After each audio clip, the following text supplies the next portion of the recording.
নমস্কার বন্ধুরা, মুনিয়ার রন্ধনশৈলী চ্যানেলে আপনাদের সবাইকে স্বাগত।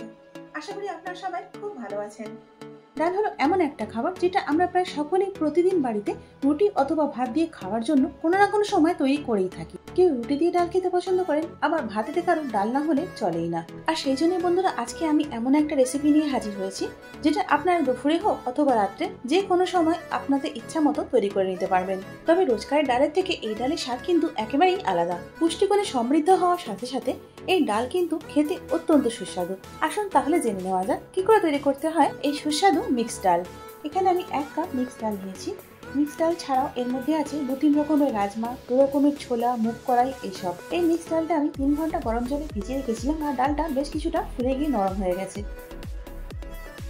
এখন আমি জল শুদ্ধ ডালটা কুকারের মধ্যে দিয়ে দিচ্ছি। এখানে নিয়েছি 5টা রসুনের কোয়া, নিয়েছি স্টোন ফ্লাওয়ার বা পাথর ফুল 1 টুকরো, নিয়েছি একটা তেজপাতা, 3টে ছোট এলাচ আর 1 টুকরো দারচিনি।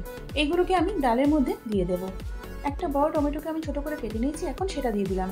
যেহেতু ডালটা আমি কাঁচা লঙ্কা দিয়ে করবো সেই জন্য 3টে কাঁচা লঙ্কাকে আমি ছোট ছোট করে কেটে নিয়েছি, এখন সেটা দিয়ে দিচ্ছি। এখন হলুদ গুঁড়ো দিয়ে দেবো 1 চা চামচ।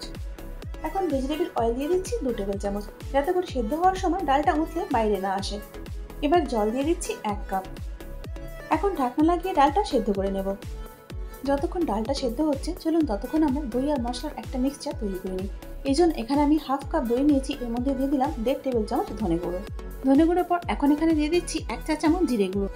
এবার এর মধ্যে দিয়ে দিচ্ছি 1.5 টেবিল চামচ সবজি মশলা। সবজি মশলার সাথে এখানে দিয়ে দিচ্ছি 1.5 টেবিল চামচ কাশ্মীরি মির্চ powder. Now time to mix.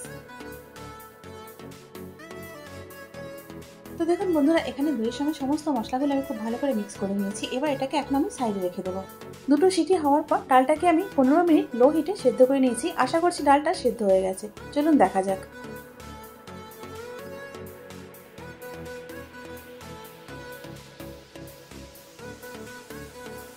দেখুন বন্ধুরা, ডালটা সেদ্ধ হয়ে গেছে, তবে পুরোপুরি কিন্তু এটাকে আমি গলিয়ে ফেলিনি, এভাবেই সেদ্ধ করেছি।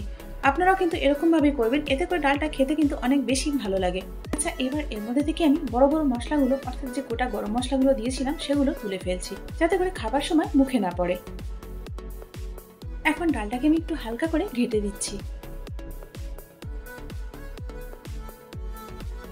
এখন ডালটাকে সরিয়ে রেখে মশলাটা তৈরি করে নেব। এখন কড়ার মধ্যে দিয়ে দিচ্ছি 2 টেবিল চামচ ভেজিটেবল অয়েল। আপনারা চাইলে এই ডালটা ঘি দিয়েও তৈরি করতে পারেন। তেল গরম হয়ে গেছে, এখন এর মধ্যে দিয়ে দিলাম 1/4 চা চামচ হিং। এবার হিংটাকে একটুখানি নেড়ে নেব।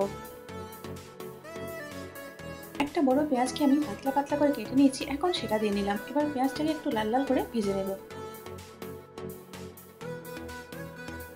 দেখুন বন্ধুরা, এখানে পেঁয়াজটা লাল রং ধরতে শুরু করেছে। এখন এর মধ্যে আমি দিয়ে দিচ্ছি 1 চা চামচ রসুন বাটা এবং 1 চা চামচ আদা বাটা। যতক্ষণ না আদা বাটা এবং রসুন বাটার কাঁচা গন্ধটা চলে যাচ্ছে ততক্ষণ পর্যন্ত পেঁয়াজের সঙ্গে এটাকে ভেজে নেব। এখন এর মধ্যে দিয়ে দিচ্ছি দই আর মশলার পেস্টটা, যেটা আগের থেকে তৈরি করে রেখেছিলাম।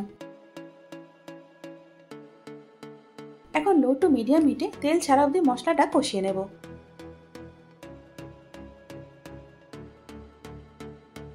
3 মিনিট মশলাটাকে নেড়ে নেওয়ার পর এখন এর মধ্যে দিয়ে দিচ্ছি 1/4 চা চামচ হলুদ। হলুদ দিয়ে মশলাটাকে 10-12 মিনিটের জন্য মিডিয়াম হিটে আবারও কষিয়ে নেব। 12 মিনিট কষানোর পর মশলাটার থেকে তেল ছেড়ে দিয়েছি এবং মশলাটা আগে থেকে অনেকটা শুকনো হয়ে গেছে, সাথে সাথে কালারটাও পরিবর্তন হয়ে গেছে। এখন এর মধ্যে আগের থেকে সেদ্ধ করে রাখা ডালটা ঢেলে দেব। এখন ডাল আর মশলাটা খুব ভালো করে একসাথে মিশিয়ে নেব।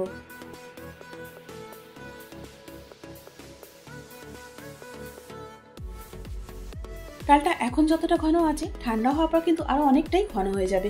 সেজন্য এখানে আমি 1 কাপের থেকে একটুখানি কম গরম জল দিয়ে দিচ্ছি। ডালের ঘনত্বটা আপনারা আপনাদের পছন্দ অনুযায়ী কম অথবা বেশি করে নেবেন। এবার জল দেওয়ার পর ডালটা আবারও একবার ভালো করে মিশিয়ে নিচ্ছি।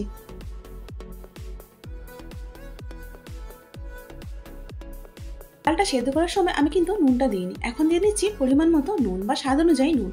ডালটা সেদ্ধ করার সময় সেরকম ভাবে বোঝা যায় না যে কতটা পরিমাণ নুন দিলে এর স্বাদটা ঠিকঠাক হবে, সেই জন্য আমি হয়ে যাওয়ার শেষের দিকেই নুনটা দিই। এখন নুনটা ডালটার মধ্যে খুব ভালো করে মিশিয়ে নিচ্ছি। নুনটা দিয়ে আরো 1 থেকে 1.5 মিনিট ডালটাকে ফুটিয়ে নিয়ে তারপর গ্যাসটা আমি অফ করে দেব। 1.5 মিনিট পর গ্যাসটাকে অফ করে দিয়ে এখন এর মধ্যে দিয়ে দিচ্ছি 1 চা চামচ গরম মশলা গুঁড়ো। এর সাথে এখানে দিয়ে দিচ্ছি 1 চা চামচ কাসুরি মেথি। এবার দিয়ে দেব 1 চা চামচ লেবুর রস। এখন ঘি দিয়ে দিচ্ছি 1 টেবিল চামচ। এখন সমস্ত কিছু ডালের সঙ্গে খুব ভালো করে মিশিয়ে নেব। এখন স্মোক দেবো বলে সিলভার ফয়েলের ছোট্ট বাটিটা ডালের মাঝখানটায় রেখে দিলাম। এখন জ্বলন্ত কয়লার টুকরোটা সিলভার ফয়েলের মধ্যে দিয়ে দিলাম। আর এর মধ্যে আমি কয়েক ফোঁটা ঘি দিয়েছিলাম, যেটা রেকর্ড হয়নি। চাপা দিয়ে নিয়েছি যাতে করে স্মোকটা ডালের মধ্যে ভালো করে ছড়িয়ে যায়। এভাবে এটাকে আমি 4 থেকে 5 মিনিটের জন্য রেখে দেবো, তারপর পরিবেশন করব। দেখুন বন্ধুরা, এখানে আমি ডালটা পরিবেশন করে দিয়েছি। আর স্মোক দেওয়ার কারণে ডালটা খেতে একদম অন্য লেভেলের লাগছিল। আর আপনারা এই ডালটা ভাত, রুটি, লুচি, পরোটা, পোলাও যে কোনো কিছুর সঙ্গেই পরিবেশন করতে পারেন। এই ডালটা খেতে এতটাই সুস্বাদু লাগে। আপনারা এটা অবশ্যই একবার ট্রাই করুন। আর কেমন লাগলো আমাকে কমেন্টস করে জানান। আশা করি আজকের ভিডিওটা আপনাদের ভালো লেগেছে। যদি ভালো লেগে থাকে তাহলে একটা লাইক করে দিন, তার সাথে বন্ধু বান্ধব এবং পরিজনের মধ্যেও শেয়ার করে দিন। আর এরকমই ঘরোয়া এবং সহজ রান্নার রেসিপির জন্য আমার চ্যানেলটাকে সাবস্ক্রাইব করে আমার পাশে থাকুন। আর তার সাথে বেল আইকনটা প্রেস করে দিন, যাতে করে আমার পরবর্তী ভিডিওর আপডেটটা সবার আগে আপনি পেয়ে যান। এতক্ষণ সঙ্গে থাকার জন্য অনেক ধন্যবাদ।